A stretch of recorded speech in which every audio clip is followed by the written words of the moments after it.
The Cherokee Treaty of 1777 started in motion the migration that would culminate in 1779. Boone would head back to Kentucky. Robertson, along with numerous others, began plans to move. But first, two things needed to happen. By the winter of 1778, British Governor Henry Hamilton believed he could strangle the American West, sweeping down the Ohio, rallying native allies, and crushing Kentucky and the Holston settlements in one great arc of destruction. But George Rogers Clark struck first. In February of 1779, through frozen rivers and night marches, Clark captured Vincennes, and with it, Hamilton himself. The British command of the Northwest collapsed in a single surprise blow. Yet even as Hamilton surrendered, another campaign was already moving south. This campaign meant to break the Chickamauga Cherokees. Dragging canoes war towns along the Tennessee River near modern-day Chattanooga, who had become the British spear point against the frontier. Robertson had suggested the campaign to North Carolina Governor Caswell in his resignation letter, and Governor Patrick Henry ordered Colonel Evan Shelby into motion. Volunteers poured in. No draft was needed. 500 volunteers. Men from Watauga and the Nolichucky took up rifles without pay. On April 1st, their rendezvous formed at Long Island and the mouth of Big Creek, at Robertson's home and fort, where boats were built from felled poplar trees, flatboats, pirogues, long canoes. In early April of 1779, the flotilla pushed down the swollen Tennessee River. At dawn, they struck. Guided through flooded cane brakes, the militia waded into Chickamauga itself, a town nearly a mile long.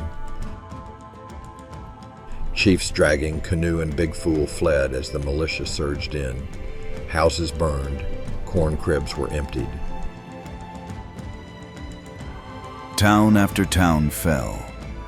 Chickamauga, Running Water, Long Island Town, Crow Town.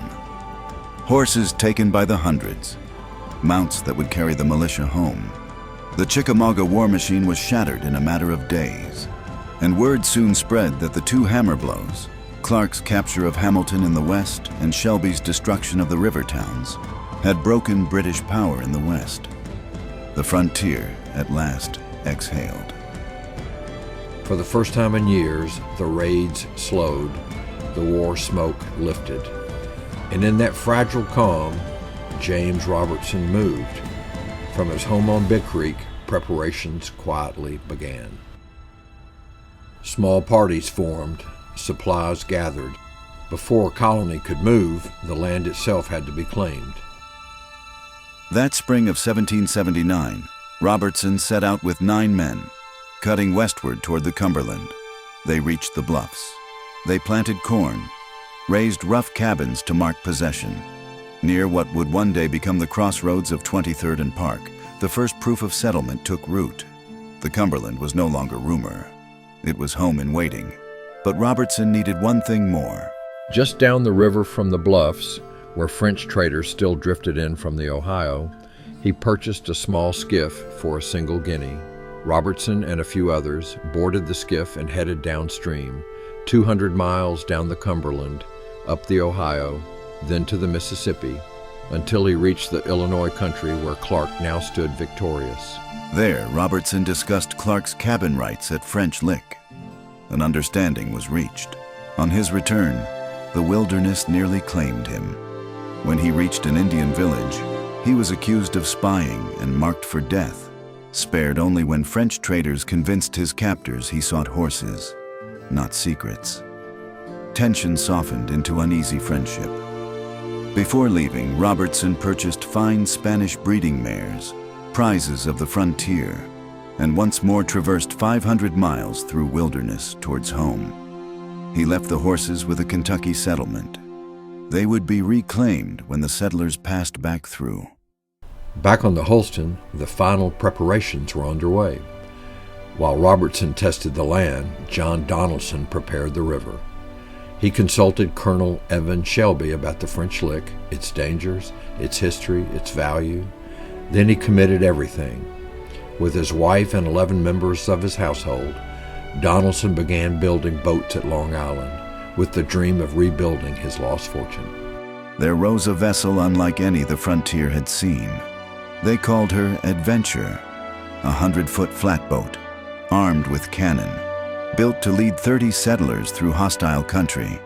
Some 30 other vessels were built. Over 200 souls would travel 1,000 miles along the rivers. Robertson knew the small flotilla filled with his wife, children, sister, and brothers might be safer after the attack on Dragging Canoe, aligned along the river near modern-day Chattanooga. He now wrote his resignation letter to Governor Caswell, forfeiting his role as Indian agent. James Robertson, January 14, 1779, to Governor Caswell of North Carolina.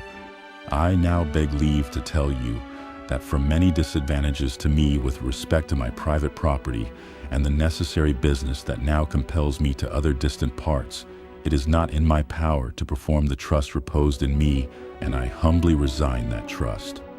The plan was set. Robertson and the overland party would depart in late summer.